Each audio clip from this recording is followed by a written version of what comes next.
more significant factor I used to witness, and that is in conspiracies, people are going to explain to each other in a Hold on a second. I think the police are starting the briefing. Coming in, it's obviously a very fluid situation, and we're doing the best we can to keep everybody up to date. So at 12:46 p.m. this afternoon, San Bruno Police Department received numerous 911 calls regarding gunshots at the YouTube campus located on Cherry Avenue in our city. San Bruno Police arrived on scene at 12:48 and immediately began a search for a possible shooter or suspect. Upon arrival, officers encountered numerous employees fleeing from the building. It was very chaotic, as you can imagine. We did encounter one victim with an apparent gunshot wound towards the front of the business as we arrived. Several minutes later, while conducting a search of the premises, officers located a second individual with a gunshot wound that appears to may have been self-inflicted. We are still working on confirming that. Two additional victims were located several minutes later at an adjacent business. The extent of all of the injuries of our victims are unknown right now. They were all transported for emergency medical care, but they are all unknown. So if I missed that, we have 4 victims who have all been transported for gunshot-related injuries, and we have one subject who's deceased inside the building with a self-inflicted wound that at this time we believe to be the shooter, but we're still following up on that. Multiple law enforcement agencies have responded to assist. We're very grateful for everyone's help and assistance. We could not have responded and accomplished this without everybody's help. This is an active event and an active investigation, and numerous law enforcement personnel from numerous different local agencies are still conducting a search of the business just to make sure that that it is clear. We conducted a quick, immediate search of the premises when the first officers arrived as pursuant to our active shooter protocol. And after that search was concluded, now we're going through with a methodical, slow search just to make sure that we cover all the bases. That's all I have for you at this time. We hope to have something a little later. I cannot give you, I cannot give you the time of the next press update, but we'll put that out as soon as we have that information. I'm sorry? ABC7, I'm hearing from YouTube employees that there were 2 shooters, a man and a woman. No, I cannot confirm that. Was the deceased a man or a woman? It's a female. Yes. You don't know the conditions at this point. Are they survivable injuries? My understanding is that they've been transported and they're being treated for injuries that are treatable. We're hoping for the best, obviously. Are there more people inside the building, or? My understanding is the building has been evacuated. There are people in the immediate area. We're obviously trying to contact a large amount of people to try to identify and gain some information from witnesses at the scene. So you can imagine it's a monumental task with the number of employees that work inside the building. Chief, can you tell us about what weapon or weapons? I'm sorry? Can you tell us about what weapon or weapons were coming? I don't have that information. I'm sorry. Do you have police in San Bruno, the sheriff, who else is? Well, we have. I haven't taken inventory of all the agencies here. There are numerous agencies. We work well with our neighboring partners, and we're grateful that they're here. But there's a lot of them. And do you have a gender of the shooter? Yeah, I want to clarify that we did locate a victim with what we believe to be a self-inflicted gunshot wound. It's a female, but the investigation is still ongoing before we can put all the pieces together. Is this person an ex-employee? I don't have any information regarding that. Are you looking for another shooter? We are clearing the building and searching the building in a slow, methodical manner like we would do anyway. So we haven't eliminated that possibility, but we have no information to suggest that there's somebody else in there that we're looking for. Where are the employees now? We saw them walking down the street. Yeah, a lot of employees self-evacuated, as you can imagine. We've identified a group that we want to talk to, and we have staging areas where our detectives are reaching out to them and interviewing them. So we're trying to do it as orderly as we can, but a lot of people, pretty hectic scenario. So it's a task. Are there still people in that building that are with you too, that are there now besides the ones that you've identified in question? No, I believe my understanding is that the building has been evacuated, so they're all outside of that building. Okay, how many people are you talking about here? Several hundred, a few hundred. I'm sorry, a few hundred. It was my understanding. In what floor was she? I don't know. And was her boyfriend there? That's what. Oh, I have no idea. I don't know the circumstances surrounding this. And it was only at one all. shooter. I don't want to eliminate any possibility. I don't know any of that for sure. Like I said, this is still active. We're still investigating this as I'm speaking to you. So there's a lot of things that I just simply don't know right now. Are you sure that the shots started in the courtyard? Do you know anything? I don't have that information. All right. I will try to get you an update as soon as we can once we know more. But I think that I've given you almost everything that we know at this point. So appreciate it. Yeah, when we know, when we know, I don't want to give you a time because I may not have a lot for you. So when we can identify a time that's appropriate to come back and update you again, we'll do that immediately. We'll probably put that out through our media list and through social media. Sorry, Chief. We understand from one employee that police had to borrow badges in order to access parts of the building. Did you have any trouble getting where you needed I don't to go? have any information regarding that right now. Is there Ready? a problem with security at YouTube? We heard there's not even metal detectors on the outside. We're not even at that point yet. We're still trying to address the situation in front of us. Okay, I will get you some more information in a few minutes. Are the Yes. victims employees of YouTube? I don't know. I have not. They've not been identified. So that's all I have. And again, I'll get back to you as soon as I can. Thank you. Okay, we just heard from the San Bruno Police. There you have it from the San Bruno Police Chief Ed Barberini saying the shooter, the suspected shooter, is dead, a female, apparently a self-inflicted wound. Killed this individual, a female shooter. At least 4 others suffering from gunshot wounds taken to local hospitals. The incidents occurred both at YouTube headquarters and, the police chief says, at an adjacent business. No more details than that.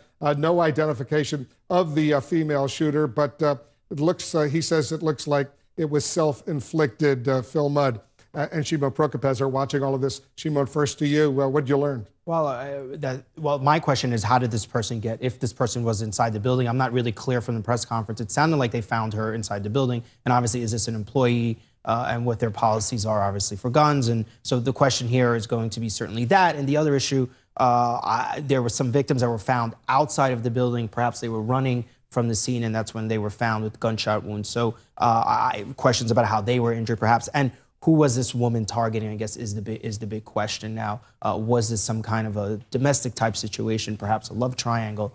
It certainly seems that way. I know that early on when I was talking to law enforcement officials, this was an indication to them that this was a murder, perhaps some type of attempted murder, suicide. Early on, we had not been able to obviously confirm that, so we didn't go with it. So law enforcement had a really good handle on this very quickly. When they went in, they knew exactly what they were dealing with, which I'm sure helped them kind of assess the situation and get it under control, which they seem to have done fairly quickly. Yeah, they're moving, and the police chief acknowledging everything he told us is everything they know, and there are so many unanswered questions. A lot of questions about motivation, but I tell you, looking at a case like this, when you get a single shooter, which presumably is what we have here, the likelihood that this extends beyond in terms of either a conspiracy or some sort of intent that goes beyond, as you say, maybe a romantic issue, maybe an issue at the workplace, I think declines. Single shooters, in my experience, are going to have more incidents of either mental disorders or motivations that are not sort of complex conspiracies than you would get when you get 3, 4, 5 people who come up with a complicated plan for how they're going to conduct an operation like this. We may come up with a very simple motivation here, is what I'm saying, that revolves around the mental state of one individual and a mental state that clearly was, in some cases. And Shimon, we got no indication whether this was a handgun or a rifle or some other type of assault weapon. Not yet. We have not gotten that indication. And again, I think we had said this earlier, how to have a female shooter certainly at times seems very, very rare. So certainly that will probably factor into whatever perhaps the motivation here was, which I think is what the police are now trying to certainly figure out. Miguel Marquez is joining us. Miguel, you're getting some new information on those who were injured in this shooting incident? Yeah, it sounds like everybody who was injured in this will survive. We have a little bit of information out of San Francisco General Hospital about the ages and the sexes of those who were shot. A 32-year-old female is in serious condition but expected to survive. A 27-year-old female is in fair condition, and a 36-year-old male is in critical condition. The police chief saying that they found one of the bodies or one of the victims as they entered the building, and then found 2 others in an adjacent business. So it is very unclear how all of this transpired. Much of the information that we've had all day is that the shooting began in the patio, the area where they would be having lunch. Now we know that the first calls came in around 12:30. That would have been just in the middle of the lunch hour there at YouTube headquarters. Wolf? Yeah, 12:36. They got the first of numerous 911 calls, according to the San Bruno Police Chief Ed Barberini. And at 12:48, police arrived on the scene. Josh Campbell, talk a little bit about how extraordinary it is that this shooter, who apparently then shot herself, killed herself, a female. No, it is rare. And I can tell you, obviously from a law enforcement perspective, the FBI did a exhaustive study on active shooter incidents in the United States. And they looked at a period from, I believe it was 2000 to 2013. And of the 160 some odd what they considered mass shootings, there are only 6 that were actually female. So it is very rare. Obviously, we're not going to know a lot of the details until we learn more from law enforcement about who this person was and what was the relationship, if any, between her and the victims that we have that are now injured. But to me, it at least suggests, based on experience, that there was some type of relationship there, just because it is so rare to have that makeup, not only physically, but, the psychological profile, which we still don't know of this person, kind of what was going through her mind as this happened. Was this something that she had planned for, long in advance? Or there's so many different questions that we have that investigation will uncover as it goes about. One other thing also worth noting is that now we're in the period, now that law enforcement officers are likely to start releasing some of the evacuees to, return home, kind of go about their day after the witness interviews take place, after their frisk, to ensure that there were no other potential threats. We're going to start hearing from them, and it's just a matter of time before someone, if this person was an employee there, someone's going to say, as Phil Mudd was alluding to earlier, I saw this person, I know this person, and then we'll be able to gather some additional information. I think law enforcement, they're going to be obviously a little more on the conservative side about what information that they're going to present.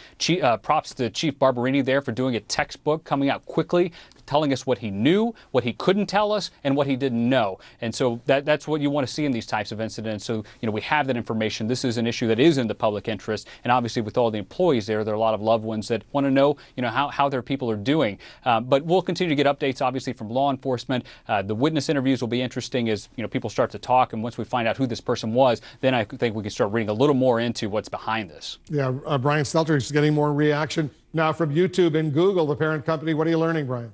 Yeah, I've been covering YouTube for years, Wolf. This company's never seen a day like this before. This has certainly shaken up the staffers who were on this campus, some who were nearby enough to hear the gunshots, others who were in other buildings but heard a fire alarm and had to evacuate. So now Google has issued a new statement, both with a guidance for its staffers and for the public. Here's a part of what the company is now saying. They say, we continue to actively coordinate with local authorities and hospitals. Our security team has been working closely with authorities to evacuate the buildings and ensure the safety of employees in the area. The company also says, we've advised those who are currently at the San Bruno office to continue to stay there and shelter in place until further notice. That may be because police want to interview those staffers. And then finally, Google says, we advised all other employees in the Bay Area, they have many buildings in the area, to stay away from the area. There's no need to take any action. We've even provided employees a helpline today. So that's the word from Google, updating the staffers and the public about what's going on. This, of course, the headquarters of YouTube in San Bruno, California. It's been the headquarters for the past 8 years. There are several buildings on campus, many hundreds of employees who work there, and some of those employees are now recounting what they heard, what they witnessed, and having to flee. Some staff are saying they thought it was an earthquake because of the panic. Others saying they sensed right away this was a shooting situation. What we don't know, of course, is whether this gunman, this woman who is now dead, whether she was an employee or an ex-employee, whether she was someone who just happened to be visiting YouTube that day, or if she had any connection to the company at all. It seems rather random if she had no connection at all, but we just don't know. What we do know is this is one of the most famous workplaces in the country. Everybody in the world at this point knows what YouTube is and knows what YouTube is all about. And today, of course, it's the site of workplace violence. It certainly is. And as you point out, we don't know if this woman, this shooter who died with a self-inflicted wound, had any connection with Google or YouTube, right, was employed there, or just happened to go there. That's right. And the sense I have from YouTube PR is that they don't have the answer to that question yet either. But, Shimon is monitoring the situation. Shimon, we're just getting a statement from the FBI in San Francisco. FBI is on scene at the incident in San Bruno in support of our local law enforcement partner. San Bruno Police is the lead agency at this time. That's significant that there's FBI is saying San Bruno Police is the lead agency. Absolutely, and certainly that will tell you that law enforcement, at least right now, is investigating whether there was some relationship between the woman and whoever the intended target was in this, and perhaps the other people who were injured here were just injured when perhaps running from the scene, or maybe were injured after, because witnesses report hearing several shots, so they may have been hit by gunfire. And what it tells us also is that because the locals are taking on this investigation and leading, that this obviously is not terrorism. If it were terrorism, the FBI would take the lead, take charge. This is the San Bruno Police Department in charge. We're just getting a tweet from the President of the United States. President Trump, let me put it up on the screen and we'll show our viewers, was just briefed on the shooting at YouTube's headquarters in San Bruno, California. Our thoughts and prayers are with everybody involved. Thank you to our phenomenal law enforcement officers and first responders that are currently on the scene. That tweet just moments ago from President Trump. Phil Mudd, it's encouraging that this is not seen as a terrorist incident. It's something local, presumably, because the FBI is not in charge. That's right. If that suggests to me that the law enforcement officers on the scene already have, as Shimon was suggesting, some indicators about motive, because if you had open questions about motive, if you thought that the motivation, for example, were political or terrorism, the feds would move in and probably take charge of the case. So I think that's a pretty significant indication here of what the local officials think about the motivation of this individual. Probably local, probably a personal motivation. And just to recap, the suspect, the shooter, is dead, according to the police chief, Ed Barberini, self-inflicted wound. The shooter is dead, but at least 4 victims have been transferred to local hospitals with gunshot wounds. We know that some have gone to Stanford University Medical Center. Others have gone to other hospitals in the local area. And that number clearly could go up. These are all first reports. Right, yeah, it certainly could go up. And we know the police are still searching the building. They said they were searching, so they could potentially find other people who were hurt. Perhaps someone may be afraid, maybe hiding in a closet. We've seen this before and is afraid to come out. But it seems by everything the police are telling us that they have this under control. And so now we're moving towards finding out exactly what happened. It's significant that we know the FBI says that the local police are handling this. So that gives us a lot of indication about where this investigation is going. It does sound like there were a number of shots fired. That certainly is concerning. And then there's going to be this question about who is this person? How did this weapon get inside? YouTube, you would have to imagine, understands, given who they are, that they're potentially a target and have all sorts of security measures in place to protect against something like this. So I think questions like that, certainly for the people who work there and for those families, as to how that happened, is going to need to be answered. And Phil, San Bruno, just south of San Francisco, we got a spokesperson from San Francisco General Hospital, tells CNN affiliate KGO. The injured sent to the hospital in San Francisco, a female 32 years old in serious condition, a female 27 years old in fair condition, and a male 36 years old in critical condition, presumably all with gunshot wounds. Yeah, but